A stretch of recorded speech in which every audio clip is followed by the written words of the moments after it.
సేవించాలి. 4 అన్నిటికన్నా ముఖ్యం, ఏ శ్రమలనైనా అనుభవించడానికి సిద్ధంగా ఉండాలి. అన్నింటికన్నా ముఖ్యం మంచి ప్రవర్తన, మంచి జీవితాన్ని జీవించాలి. ఇది దేవుడు నీ నుండి కోరుకునేది. గురు పట్టాభిషేకం ఒక వ్యక్తి జీవితంలో తప్పకుండా ఒక మరపురాని రోజు. అందుకే ఈనాడు ఇంత శోభాయమానంగా ఈ పరిసరాలను మనం అలంకరించుకుంటున్నాం. ఎంతో ఘనంగా వాళ్ళని ప్రదక్షిణలో తీసుకుని వచ్చాము. ఎందుకంటే ఈనాటి నుండి వారి జీవిత గతి మారిపోతూ ఉంది. ఈ గురుత్వాన్ని దేవుడు పాపాత్ములు, అశక్తులు, చేతగానటువంటి ఒక మామూలు మనుషులకు దేవుడు ప్రసాదిస్తూ ఉన్నాడు. ఈనాడు ఈ గ్రామంలో చాలామంది ఉన్నారు, మంచిగా చదువుకున్నటువంటి వాళ్ళు ఉన్నారు. కానీ కొద్దిమంది మాత్రమే ఈ గ్రామం నుంచి గురువుగా అభిషిక్తులయ్యారు. అందుకే ఈ చిన్న గ్రామంలో 6 గురువులు దైవ సేవకు అంకితమయ్యారు. అంటే ఆనాటి మీకా ప్రవక్త పలికినటువంటి పలుకులు ఈ గ్రామ విషయంలో కూడా అక్షర సత్యంగా నేను భావిస్తూ ఉన్నాను. ఆనాడు ప్రవక్త పలుకుతూ ఉన్నాడు, ఓ బెత్లెహేమా, నీవు యూదయాసీమలో ఎంత మాత్రము అల్పమైన దానవు కావు. నీ గర్భకుహరములో లోకరక్షకుడు ఉదయించబోతూ ఉన్నాడు. బెత్లెహేము కుగ్రామము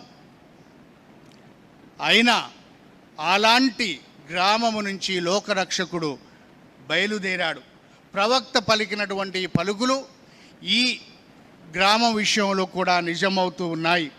కాబట్టి ఒక్క క్షణం దేవుడు మనకు చేసినటువంటి మేలులకు ధ్యానిస్తూ, పరిశుద్ధ కన్యమరియమ్మ ఏ విధంగానైతే దేవుడు తన జీవితంలో చేసినటువంటి గొప్ప కార్యాలకు వందన వచనాలు పలికిందో, ఈనాడు మనం కూడా ఇక్కడ చేరినటువంటి నూతన గురువులు ఆ దేవాతి దేవుణ్ణి శ్లాఘిస్తూ ఆ వందన వచనాలు పలుకుతూ ఉన్నారు.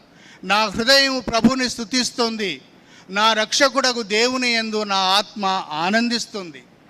ఈనాడు వారి జీవితాలలో దేవుడు చేసినటువంటి గొప్ప కార్యానికి వాళ్ళ హృదయాలు ఆనందముతో పొంగి పొరలుతూ ఆ దేవాతి దేవునికి వందనాలు తెలియచేస్తూ ఉన్నారు. ఎందుకంటే దేవుడు చేసినటువంటి మేలులకే కాదు, ఈనాడు వీరి ద్వారా దేవుడు చెయ్యబోయేటటువంటి మేలులకు, అంటే ఇక్కడ నుండి తన కొరకు కాదు ఇతరుల కొరకు వీళ్ళు జీవించబోతూ ఉన్నారు.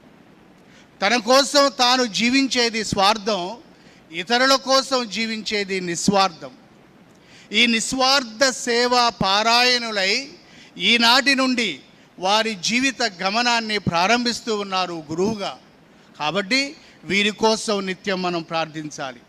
పునీత పౌలు ఎఫెసీయులకు రాసినటువంటి లేఖలో దైవ పిలుపు యొక్క విశిష్టతను గురించి తెలియచేస్తూ, దైవ పిలుపు ఒక దైవ రహస్యం, దేవుని ఆలోచనల ప్రణాళిక ఇందులో నిగూఢంగా ఉంది. ప్రతి దైవ పిలుపు ఈ పరమ రహస్యములో ఒక భాగం. కాబట్టి ఈ దైవ పిలుపు అనేది కొంతమందికి దేవుడు ఉదాత్తంగా దయచేసేటటువంటి ఒక గొప్ప వరం. అందుకే దేవుడు ఎప్పుడో నీ గురించి నిర్ణయం తీసుకున్నాడు. ఈనాడు నీవు గురువుగా అభిషిక్తులు అయినావు అంటే నీ ఆలోచనలు, నీవు తీసుకున్నటువంటి నిర్ణయం, సృష్టి ఆరంభము నుండే దేవుడు నీకై ఒక ప్రణాళిక ఏర్పాటు చేశాడు. అది మానవాళి రక్షణ కోసం, దైవరాజ్య విస్తరణ కోసం. దేవుడు నీ జీవితాన్ని నిర్దేశించుకున్నాడు. అందుకే ఈనాడు నీవు గురువుగా అభిషిక్తిని పొందడం, ఈ మొట్టమొదటి కృతజ్ఞత దివ్య బలి పూజను సమర్పించడం, నీతో పాటు మేము కూడా పాలు పంచుకుంటూ ఆ దేవునికి వందనాలు తెలియచేస్తూ ఉన్నాం. దేవుడు నీ జీవితాన్ని తన ఆలోచనలకు అనుగుణంగా మలుచుకున్నాడు. నీవు నీ తల్లి గర్భములో రూపొందక మునిపే నిన్ను దేవుడు ఎన్నుకున్నాడు. ఇదే దైవ పిలుపులో ఉన్నటువంటి విశిష్టత, ఇదే దైవ పిలుపులో ఉన్నటువంటి పవిత్రత. నీ తల్లి గర్భములో ఉన్నప్పుడే నిన్ను ఎంచుకున్నాడు, నిన్ను తన కోసం తయారు చేసుకున్నాడు. ఏ విషయంలోనూ దేవుడు తొందరపడడు.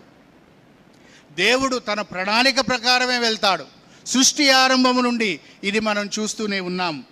కాబట్టి ప్రణీత్, నీ వ్యక్తిత్వము, నీ చూపులు, నీ శరీరము, నీ శక్తి సామర్థ్యాలు, నీ రూపము, నీలో ఉన్నటువంటి గుణగణాలు, నీవు పుట్టినటువంటి ఈ ఊరు, నీ కుటుంబము, నీ దైవ పిలుపు అన్నీ దేవుని ప్రణాళికలో ఒక భాగం. ఏది నీ జీవితంలో యాక్సిడెంటల్గా అనుకోని విధంగా జరగలేదు. అన్నీ దేవుని అభీష్టం ప్రకారమే జరుగుతూ ఉన్నాయి, జరుగుతాయి. కాబట్టి ఈనాడు ఇది చాలా విశిష్టమైనటువంటి పిలుపు. దేవుడు ప్రణీత్ని ఒక పనిముట్టుగా తన రక్షణ ప్రణాళికలో ఒక ముఖ్యమైనటువంటి భాగంగా వాడుకోబోతున్నాడు. ఈనాటి నుండి గురు జీవితం మనల్ని ఈ లోకం దృష్టిలో గొప్ప వాళ్ళని చేసుకోవడానికి కాదు, పేరు ప్రఖ్యాతులను సంపాదించుకోవడానికి కాదు, లేకపోతే విజయాలను అన్వేషించడానికి కాదు, ఏదో సాధించాలి, గొప్పవాణ్ణి కావాలి, అందరి దృష్టిలో నేను గుర్తించబడాలి అని చెప్పుకోవడానికి కాదు. దేవుడు నీకు ఇచ్చేటటువంటి బాధ్యతను మనసా వాచ స్వీకరించి అలౌకికమైనటువంటి జీవితము నుంచి నీవు నీ జీవితాన్ని సాగించాలి. అలౌకికమైనటువంటి నుంచి ఆధ్యాత్మికంగా నీ ప్రయాణాన్ని కొనసాగించాలి. ఆత్మ దేవుని పిలుపుకు నీవు ప్రతిస్పందించాలి. నీవు పవిత్రపరచబడాలి, ఇతరులను పవిత్రపరచాలి. ఇదే గురు జీవితం, దైవ పిలుపు. దేవుని ఆలోచనలు మనకి ఊహకు అందవు. కొంతమంది మనం పాత నిబంధన గ్రంథంలో చూసినట్లయితే ప్రవక్తలను ఏ విధంగా ఎన్నుకున్నాడు, ఎంతోమంది శిష్యులను ఎన్నుకున్నాడు. వాళ్ళంతా ఏ విధమైనటువంటి బ్యాక్గ్రౌండ్, ఎందుకు దేవుడు వాళ్ళని పేరు పెట్టి మరీ పిలుచుకున్నాడు, తనను అనుసరించాలి అని చెప్పడంలో దేవుని యొక్క ఉద్దేశం ఏంటి? దైవ పిలుపు దేవుని కృపకు ఆహ్వానం. It is an invitation to respond to A grace. దైవ కృపకు ప్రతిస్పందనే దైవ పిలుపు. కాబట్టి దేవుని కృప ఈనాడు నీకు అపారంగా ఇవ్వబడుతూ ఉంది. ఇది దేవుని వరం. దీనిని కాపాడుకోవడం మన బాధ్యత. అప్పుడు దైవ పిలుపు అనే ఈ విత్తనం మంచి నేల మీద పడి 30 అంతలుగా, 60 అంతలుగా, 100 అంతలుగా ఫలిస్తుంది. అంత దైవ కృప. ఈరోజు పునీత పౌలు తెలియచేస్తున్నట్లు నీవుగా ఈ గురుత్వాన్ని పొందావు అంటే, మీరుగా ఈనాడు ఈ గురుత్వాన్ని పొందారు అంటే, పునీత పౌలు 1 కొరింథీయులు 15వ అధ్యాయం 10వ వచనములో ఈరోజు నేనుగా ఉన్నాను అంటే అది దైవ కృప, దైవేచ్ఛ. ఈరోజు మీరుగా ఈనాడు ఈ అభిషిక్తాన్ని పొంది గురువుగా రూపాంతరము చెందారు అంటే ఇది దైవ కృప, దైవేచ్ఛ. అందుకే తనతో కలిసి తన ఆప్తులుగా, మిత్రులుగా దేవుణ్ణి స్తుతించడానికి దేవుడు మిమ్మల్ని పిలుస్తూ ఉన్నారు. దైవ పిలుపుకి షరతులు లేవు, కండిషన్స్ లేవు. నీవు ఈ పని చేస్తే నీకు ఈ బహుమానం ఇస్తా, లేకపోతే నీవు నాకు ఈ విజయాన్ని సాధించి పెడితే నేను నీకు ప్రామాణికంగా ఉంటాను అనేటటువంటి కండిషన్స్ లేవు. సువార్తలో మనం విన్నాం, ఒక యువకుడు క్రీస్తు ప్రభువుకు వచ్చి, నేను అన్ని మంచి పనులనే చేస్తున్నాను, నేను మోక్షరాజ్యం పొందాలంటే నేను ఏమి చేయాలి అని అడిగినప్పుడు క్రీస్తు సమాధానం ఆయన్ని నివ్వరపరిచింది. నీకు ఉన్నదంతా కూడా అమ్మేసి నన్ను వెంబడించు అన్నాడు. అంటే ఇక్కడ కండిషన్. అతను నొచ్చుకొని వెళ్ళిపోయాడు. ఆనాడు శిష్యులు కూడా ఇంత కఠినమైనటువంటి జీవితాన్ని ఎవరు జీవించగలరు అని వాళ్ళు కూడా ఆశ్చర్యపోయారు. కానీ క్రీస్తు మానవునికి అసాధ్యం కావచ్చు, దేవునికి అన్నీ సాధ్యమే. ఎంతోమంది పునీతులు దీనిని సాధించారు. ఎంతోమంది పుణ్యాత్ములు దీనిని సాధించారు. కాబట్టి క్రీస్తు పిలుపు అనేది సంపూర్ణ సమర్పణ. క్రీస్తు మనల్ని సంపూర్ణ సమర్పణకి పిలుస్తూ ఉన్నారు. నాగటి మీద చేయి పెట్టి వెనుకకు చూచువాడు దైవరాజ్యానికి యోగ్యుడు కాడు. అంటే no half hearted following of Christ. సగం దేవుని మీద, సగం లోకం మీద. ఇది 100% దేవుని మీద ఆధారపడే జీవితం. ఎంతోమంది పునీతులు క్రీస్తు వాక్యాన్ని తమ జీవన వేదంగా మలుచుకొని ఈ లోకాన్ని జయించి ఈనాడు పునీతులయ్యారు. దైవ శక్తితో అన్నీ సాధ్యమే అని వాళ్ళు నిరూపించారు. కాబట్టి ఈరోజు ఈ ప్రేషిత కార్యానికి గురువులందరూ పునరంకితం కావాలి అని దేవుడు పిలుస్తూ ఉన్నారు. దానికై మీరు సర్వదా గురువులకై ప్రార్థించాలి. గురు జీవితం అంత సులభం కాదు.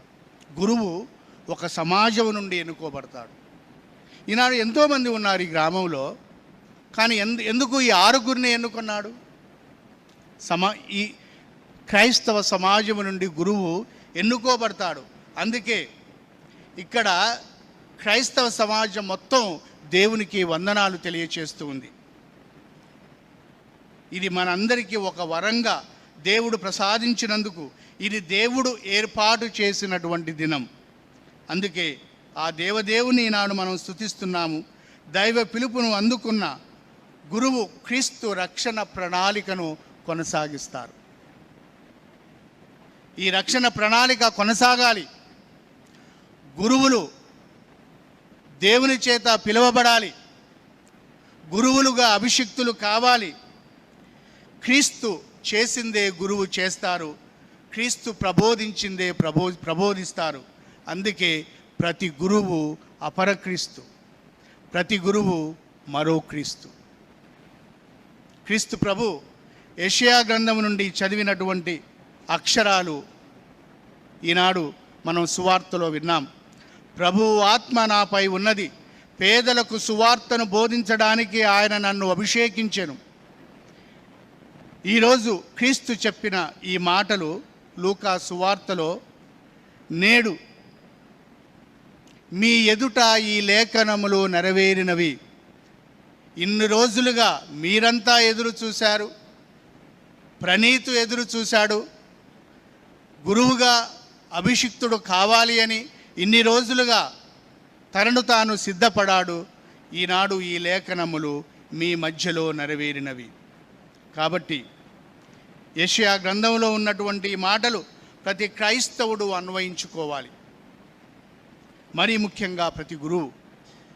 శ్రీసభ తన ధర్మాన్ని, బాధ్యతను బీదవారి పట్ల, అభాగ్యుల పట్ల, నిర్భాగ్యుల పట్ల వ్యక్తం చేస్తూ ఉంది. దీనికి గురువు ఒక వారధి, గురువు ఒక సారథి. దీనిని ప్రతి గురువు చేయాలి. కాబట్టి ఈనాడు ఈ సంఘము నుండి, ఈ గ్రామము నుండి ఎన్నుకొనబడినటువంటి ప్రణీత్, వేరే వేరే గ్రామాల నుండి మన మేత్రాసనానికి అభిషిక్తులైనటువంటి ఇంకా 3 గురువులు ఇది దేవుని పిలుపుగా భావించి క్రీస్తుని అనుసరిస్తూ సేవ చేయాలి. ఇది ఒక పరిచర్య, ఇది ఉద్యోగం కాదు, ఇది ఒక ప్రొఫెషన్ కాదు, ఇది ఒక వొకేషన్, దేవుని పరిచర్య.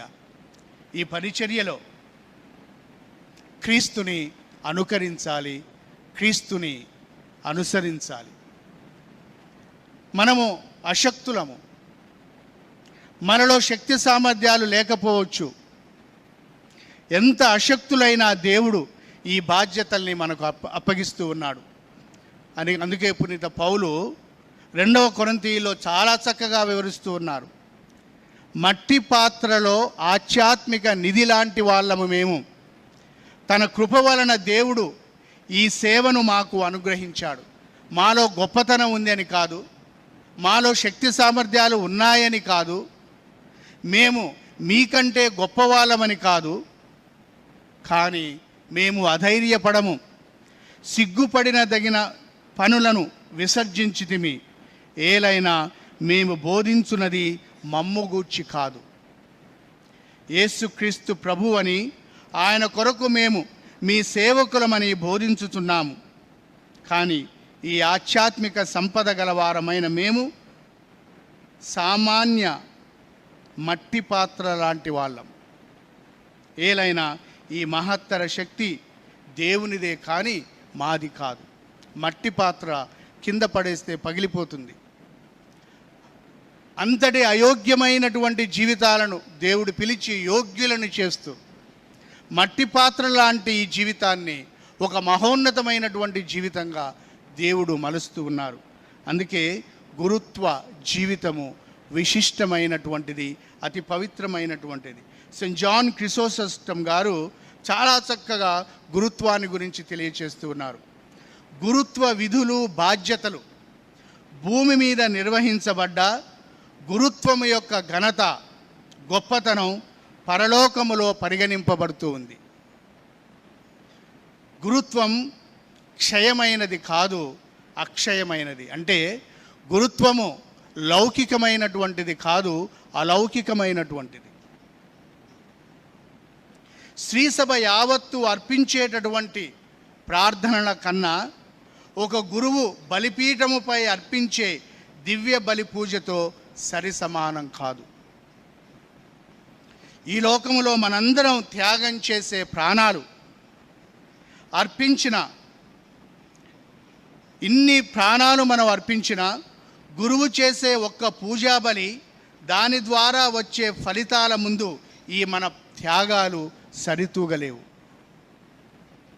అంటే గురువు అర్పించే పూజా బలిలో ఉన్నటువంటి కృపావరాలు అనన్య సామాన్యమైనటువంటివి, దేనితో కూడా అవి సరితూగలేనటువంటిది. అందుకే పునీత అగస్టిన్ వారు ఓ మహాఘనమైనటువంటి గురుత్వమా అని శ్లాఘిస్తూ, మరియ తల్లి గర్భములో ఏ విధంగా దైవ కుమారుడు ఉదయించాడో మీ అభిషిక్త హస్తముల ద్వారా దేవుడు మళ్ళీ సాక్షాత్కరిస్తున్నాడు. కాబట్టి ఈనాడు గురుత్వాన్ని బాగా అర్థం చేసుకున్నటువంటి వాళ్ళు గురుత్వాన్ని గౌరవిస్తారు, గురువుల కోసం పూజిస్తారు. గురువులు ఎక్కడో ఆకాశం నుండి రాలేదు. బలహీనతలు ఉంటాయి, బలహీనతల్లోనే వాళ్ళు బలవంతులు కావాలి. అందుకే గురువు చాలాసార్లు అపార్థం చేసుకోబడుతుంటాడు. చాలామంది గురువుని నిజంగా ప్రేమిస్తారు, గురువులను వాళ్ళు పూజ్యనీయ భావముతో చూస్తారు. కానీ కొన్నిసార్లు గురువులు అపార్థం చేసుకోబోతూ ఉన్నారు. అందుకే ఇది ఒక గురువు గురించి కొన్ని వాస్తవాలని ఈనాడు ఈ విధంగా తెలియచేస్తూ ఉన్నారు. గురువులు నిత్యం అపార్థం చేసుకోబడతారు, కారణాలు అనేకం. ఇక్కడ కొన్ని విషయాలు మనం చూస్తూ ఉన్నాం. గురువు సమయానికి పూజ ప్రారంభిస్తే ఆయనకి అంతా తొందరే అంటారు. కొద్దిగా ఆలస్యంగా పూజ ప్రారంభిస్తే సమయ పాలన ఆయనకు తెలియదంటారు. కొద్దిగా ఎక్కువసేపు ప్రసంగిస్తే బాగా బోరు కొట్టిస్తున్నాడు అంటారు. కొద్దిగా తక్కువగా ప్రసాదిస్తే ఆయన సిద్ధపడలేదంటారు. ఆయనకు కారు ఉంటే చాలా సుఖపడతాడు అంటారు, కారు లేకపోతే పిసినారి అంటారు. కుటుంబ సందర్శనలు చేస్తే కాలుగారిన పిల్లిలా ఇల్లు తిరుగుతున్నారు అంటాడు. బంగ్లాలో కూర్చుంటే ప్రజలకు సమయం వెచ్చించడలేదు అంటారు.